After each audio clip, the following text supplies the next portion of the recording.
Baba! Baba kayo, nakataas sa mga kamay.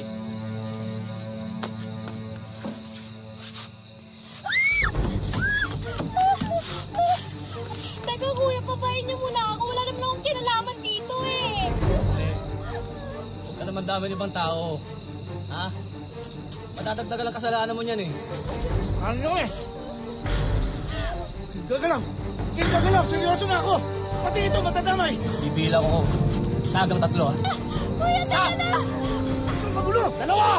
Kuya! 3! Magsama-sama tayo sa impyerno! Magandang hapon po mga kapuso. Tampok po namin ngayon sa Wish Ko Lang ang kwento ni Jocelyn na dinala raw ng tadhana sa maling lugar sa maling oras.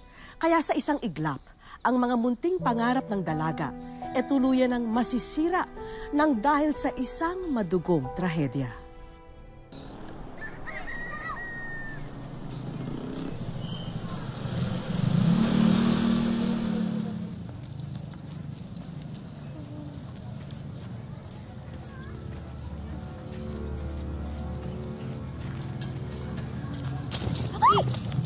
Ay ko naman tong si kuya. Loka. Ayun, pinsan, kunin mo yun, oh. Kunin mo. Naku, hindi kayo pwedeng mawala. Kita ko kayo sa paglalaba ko, sa paglilinis ko ng kwarto, sa pagluluto. Oo, ito na yung pisang pinahabol mo sa akin. Muntik pa ako na sagasaan, no? Kasi naman, kailangan ito nila nanay tsaka nila tatay dahil kung hindi, gutom yung sasapitin namin. Ko, para piso lang? Damot, di ko naman tatago yan. Buti, pinayagan ko umuwi ni Mrs. ko sa inyo. Sabi ko kasi, total, sweldo naman. Uwi muna ako kina nanay at kina tatay para mabigay ko to. Kailangan na kasi nila to eh. Bait ng amo mo, te. Siyempre, mabait at masipag na kasambahay rin naman ako, no? Alam mo, Insan, hapon na. Sa bahay ka na lang kaya mo nagpalipas sa gabi. Ay nako, inihintay na ako nila nanay at nila tatay sa bahay.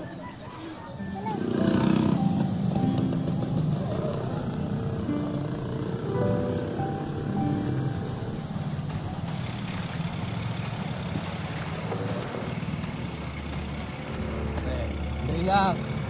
Nagmamadali ka yata eh. Saan ka ba pupunta? Ha? Sinusundan niyo ba ako? Brad, pwede ba ayoko ng gulo? Sira pala ulo nito eh. Sino ba nanggugulo sa atin? Di ba ikaw? Huwag mo ibig usapan. Siya nga pala yung pera ni boss. Kailangan na. Sandali, babayaran ko yun. Pakisabi kay bossing, nagamit ko lang sa pamilya ko eh. Pero isang buwan, Brad, soli ko yung pera niyo. Hindi na pwede yung ginagawa mong yan. Nakailang buwan ka na, di ba? Baka naman siguro nangyayari sa mga taong hindi tumutubal sa usapan. Brad, sige na. Totoo na to. Totoo na to. Isang buwan lang, Brad. Ayos ka!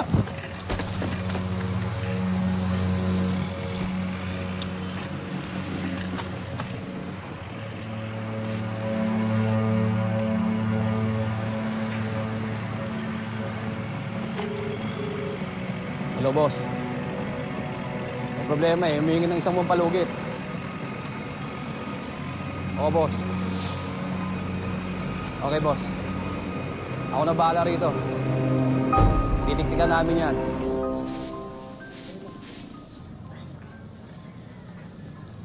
Sige na, sa amin ka na lang matulog. Bukas, hatid pa kita. Ay nako, kung pwede lang talaga.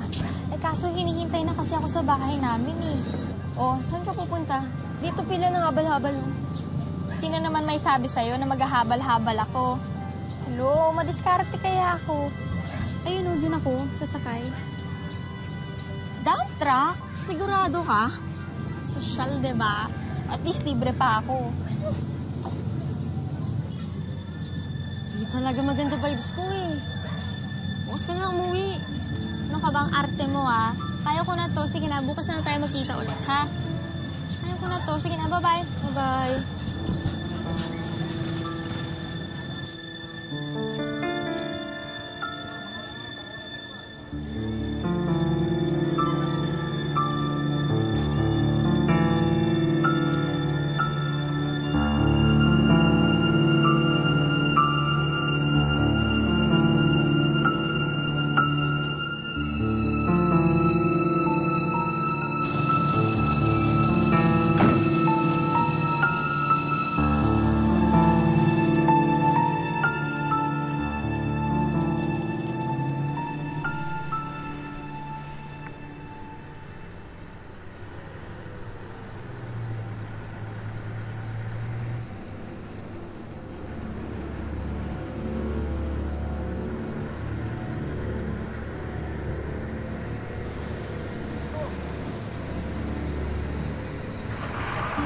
Tigil!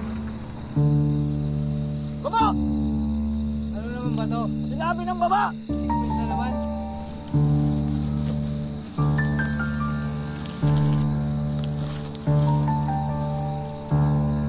Walang kikilos na masama.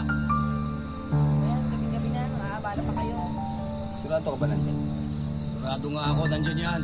Pababayin mo na. Bumaba kayo isa-isa lang. Ikaw mauna. Baba! Taas mga kamay. Ikaw! Baba! Ikaw, baba na. Bilisan mo. Sabi mo, Megi, ah. Yan lang yan. Yes! Ah!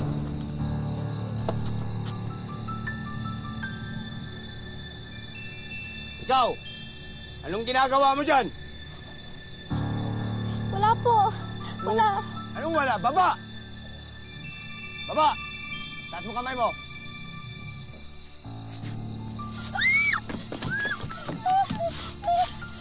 Ay, si Daga, oh. Pare, diyan ka na pala nagkatago. Kung sinabi ko sa inyo, ayaw ko ng gulo. Tulong! Tulungan niyo ako! Tulong! Anong magulo? Di ba sinabi namin sa inyo kanina na malilintikan ka sa amin? Pasensyahan tayo. Teka, kuya, pababayin niyo muna ako. Wala naman po akong kinalaman dito eh. Hindi madama itong batang ito. Pababay niyo ako. Bayan niyo kamarad. Alis yan! Alis! Ano nangyayari? Ito si Guido. Nagmamatigas. Kuya, pababayin mo na. Mga bata kayo. Tataan ka rin! Ano Brad? Tumubi na kayo! Tumubi na kayo! Ano ba, pare? Relax lang. Isa yun, kung magulo. Sige na po, parang awan niyo na. Pare, huwag ka namang dami ng ibang tao. Sige na, Matatagdagan ang kasalanan mo eh. Lalo kang mapupunta sa impyerno. sige na po. Tandaan mo yan. Ako na lang po kasi yung inaasahan ng pamilya ko eh. Kung gusto mo ito, bibigyan ko kayo ng pera. Tumas mo, kumay mo, kumalikot. Hoy, ano? Hindi ka nakakaw sa bata? Neng, buhay pa ba yung mga magulang mo? Opo, inaantay nila ako sa amin. Sige na po, parang awan niyo na po. Pakawalan niyo na po ako. Wala po akong kinalaman dito. Narinig mo! Sige na po. Pare, bilisan mo na.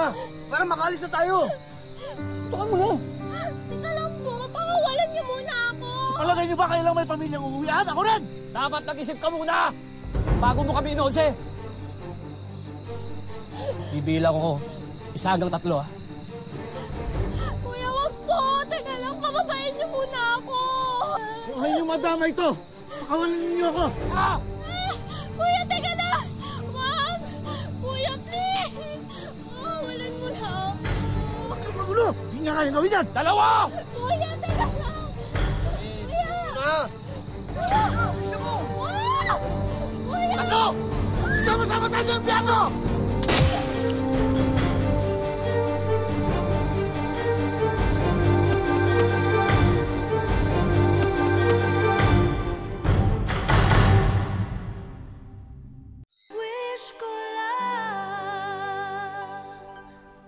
Hindi inaasahan ni Jocelyn na sa kanyang pagnanais makauwi sa kanyang pamilya, masasangkot siya sa isang pagtatalo.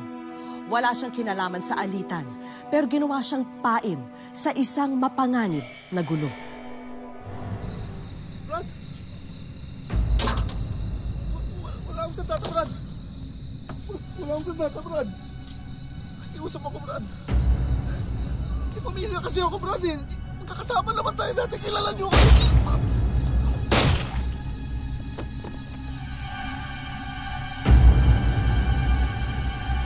Turuan mo ba?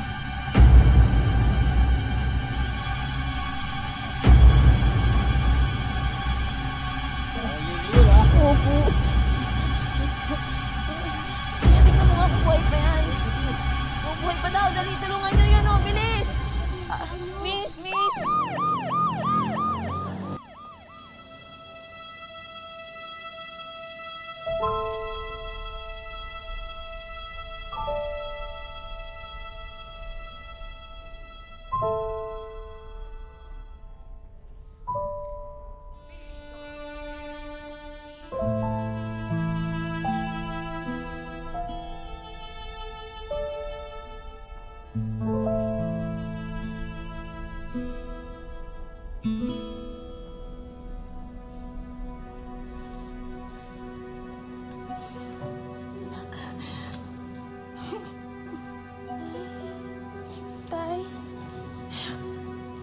Anak, salamat naman sa Diyos at nagising ka na rin. Nay, tay, akala ko po mamamatay na ako. Ligtas ka na, anak. Anak, Nana, nandito na kami. Dahan-dahan lang, anak, ha? Dahan-dahan.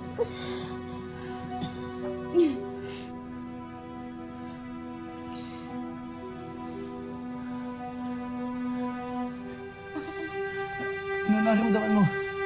Nay, bakit po hindi ko po maramdaman yung mga paa ko? Dali, tawagin mo yung doktor. Bakit hindi ko po magalaw yung mga paa ko? Sige, anak. Nay, wala po akong maramdaman. Hindi ka magalaw, anak. Ano nangyayari sa akin, Nay? Hindi ko po siya magalaw, Nay. Ano po nangyayari sa akin? Nay!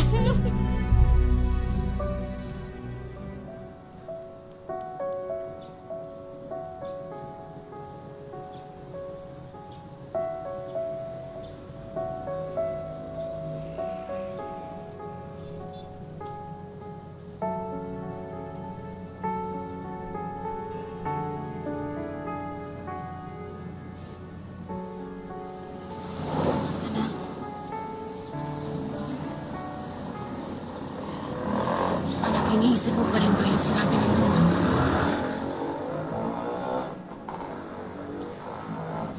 Nay, sabi ng doktor, hindi na daw ako makakalakad. Hindi ko na nga raw daw mararamdaman kung magdudumi ako o iihi ako eh. Paano na ako? Habang buhay na lang ba akong alagain? Anak, kahit kailan hindi ka namin pababayaan ng itay mo. Huwag ka na mag-isip ng ganyan, ha? Makakaraos din tayo. Nay, paano yung mga pangarap natin? Paano ko naman kayo iahon sa kahirapan kung ganito ako? Isa na lang akong palamunin.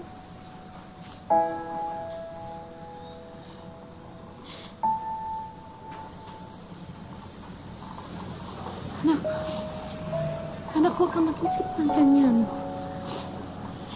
Nandyan pa naman ang itay mo.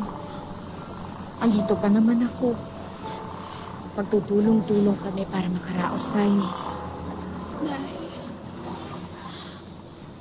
ang hindi ko lang naman tanggap ay wala naman akong kasalanang ginawa eh.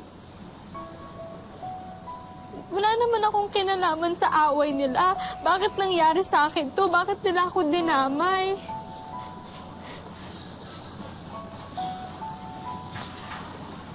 Anak,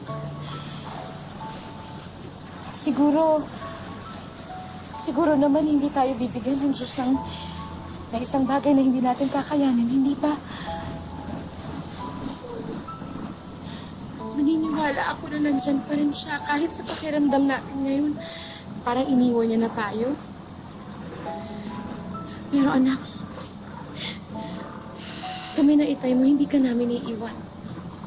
Nandito kami para sa'yo. Malalagpasan din natin ito.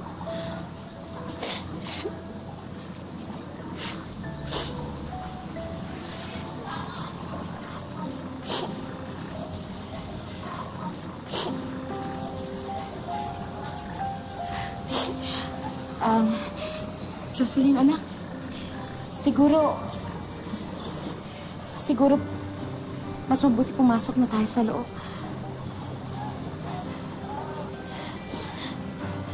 Nay, nakakahiya naman ako. Hiyang-hiya na po ako sa inyo. Anak, huwag. Magpakatatag ka. Kapit ka lang. Malalampasan natin ito.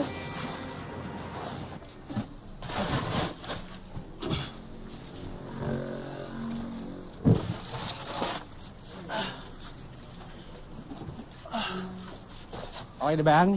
Okay na po, boss. Oh, nabalitaan ko nangyari sa panganay mo, ha? Ibang-iba na talaga panahon ngayon, no? Nakakatakot. Nahuli ba? Hindi po eh. Hanggang ngayon, hinahanap pa. Sirap, no? O paano, dadaan ka pa sa anak mo yan? Teka mo na, ilan na ba anak mo ngayon? 3 na po. Buntis pa po si 3. Mrs. Kaya ako lang Buntis po pa. inaasahan nila. Magkilala, maayos mo rin yung problema mo na yan. O paano? Tara na, baka abutin tayo ng gabi sa daan eh. Oh, dito ka na sa harap, samahan mo na ako. Ako lang mag-isa eh. Baka antukin ako, wala akong katabi. Dito ka na.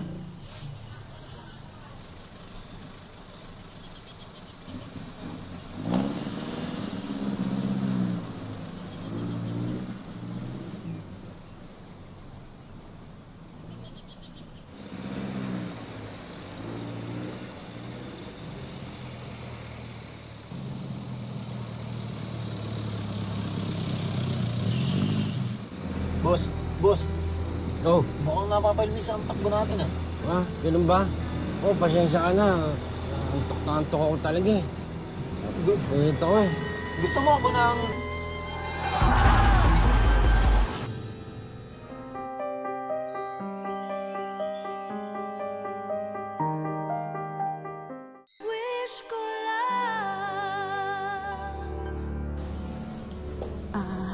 Mrs., kakausapin lang po sana kayo ng doktor. Ganun ba? O sige, saglit lang ako, anak ha. Babalik din ako. Sige po. Babalik din ako agad. Ay, naka muna. Dito po. Sige.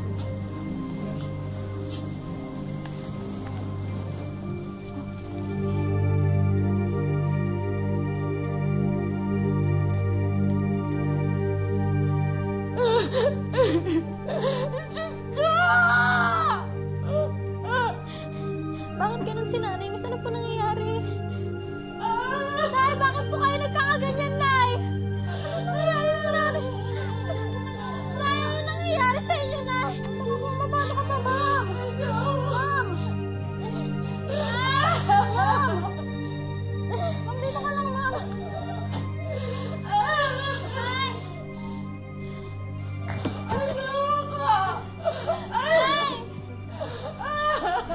Nay, ano po nangyayari sa inyo, Nay? Nay! Nay, Nay, ano po nangyayari sa inyo? Sabihin niyo naman po sa akin, Nay. Nay, ano po nangyayari sa inyo? Anak, Ha? ang tatay mo. Bakit? Wala na siya, patay na siya.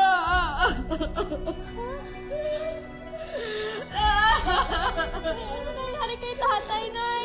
Wala na siya, anak. Wala na siya, patay na siya. Paano wala? Anong nangyari sa kanya, Nay? Nay, nasaan si nanay? Ano pa nangyari? Sa pagpanaw ng ama, tanging ang ina na lamang ni Jocelyn ang may kakayahang magtaguyod sa kanila.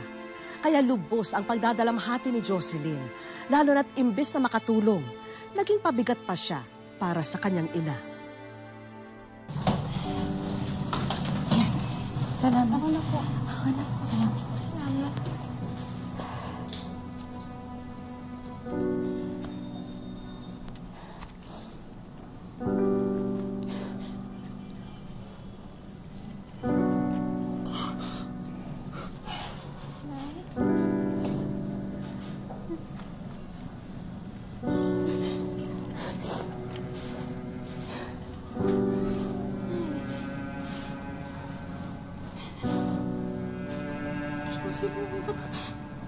Parang hindi ko na yata kaya.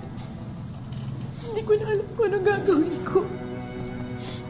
Nay, huwag na po kayo umiyak. Diba, sabi niyo sa akin, wala naman ibibigay ang Diyos na hindi natin kakayanin. Diba? Nay, kaya natin to, ha? Promise, malalampasan natin to. Ako pa, di ba ako yung anak niyo madiskarte, Nay? Kahit ganito ako, lalaban po ako. Fight lang, di ba, Nay? Kahit wala na si tatay, malalampasan natin to, Nay. Promise. Kung kinakailangan kong gumapang-gapang para lang maitawid kayo, gagawin ko yun, Nay. Pangako, Nay. Sige na, Nay. Tama na. Tama na, Nay.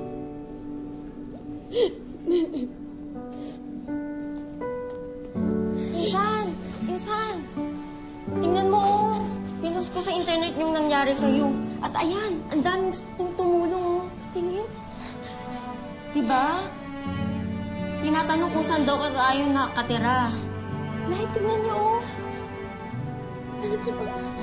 Ano ba to? Diba?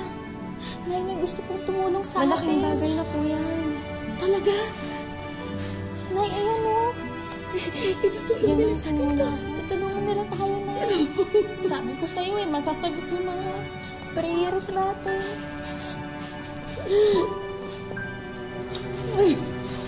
Salamat. Salamat. Sa tulungan nila. Salamat.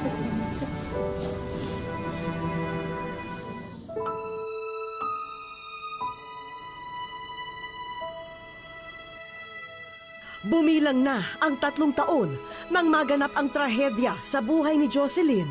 Nasundan pa ito ng pagpanaw ng ama. At mula noon, nalihis na siya sa pinapangarap na landas. Noong nag-aral pa ako,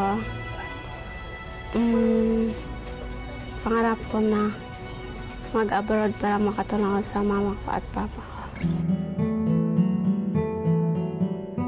Baldado na ang kalahating katawan ni Jocelyn. Sa katunayan, nagkakaroon na nga ang dalagita ng mga bed sore o sugat sa likuran dahil kung hindi raw siya laging nakaupo, nakahiga lamang siya sa papag. Sabi ng doktor, di na daw ako makalakad. Dahil natamaan daw yung spinal cord ko. Mahirap talaga. Dahil hindi na ako makalakad, hindi na ako makatulong sa kanila. Bagamat mismong sa mga doktor na narinig ni Jocelyn ang kanyang tunay na kalagayan, naniniwala pa rin siya na may kinabukasang maghihintay para sa kanya. Nagdadasal lang. Nagpasalamat lang ako sa kanya kasi binuhay pa niya ako. Sana pagalingin niya ako. Gayunpaman, magbabakasakali pa rin siyang kumatok sa puso ng mga taong maaring makatulong sa kanya. Lumalapit po ako sa inyong puso. Sana po matulungan niyo po ako na maoperahan po.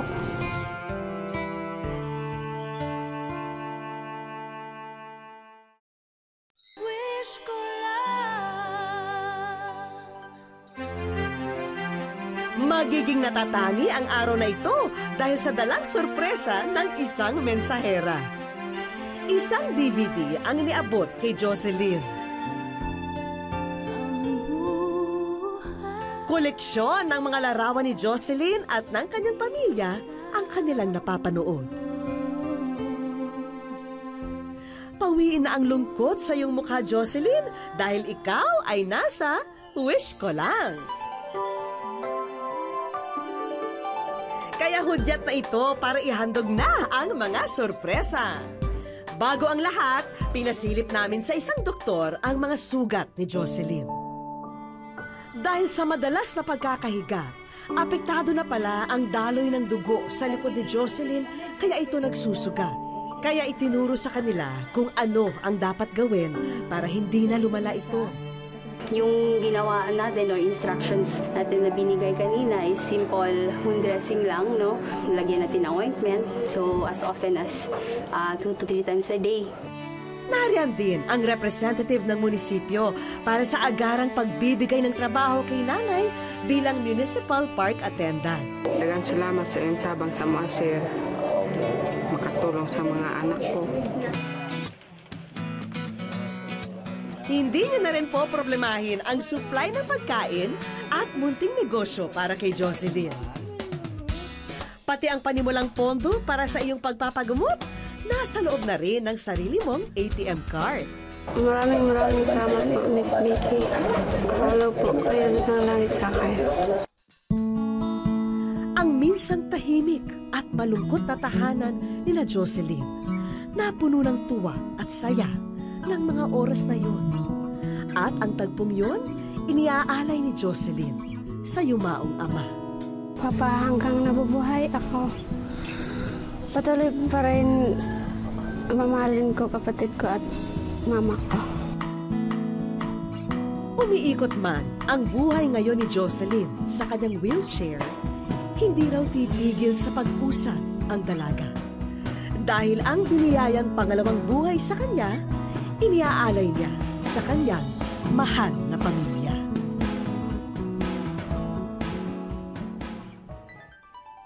Kung ang buhay ay may masasalimuot na sorpresa, madalas meron din naman itong binibigay na hindi inaasahang biyaya. Kaya gaano man kahirap ang ating pinagdaraanan, asahang sa dulo nito ay may naghihintay na ginhawa, huwag lang tayong mawawalan ng pag-asa. Magandang hapon po mga kapuso. Ako po si Vicky Morales at ito ang Wish Ko Lang. Papatayin ko! Ilabas yung message ko! Yung mga barito! Bakit nyo?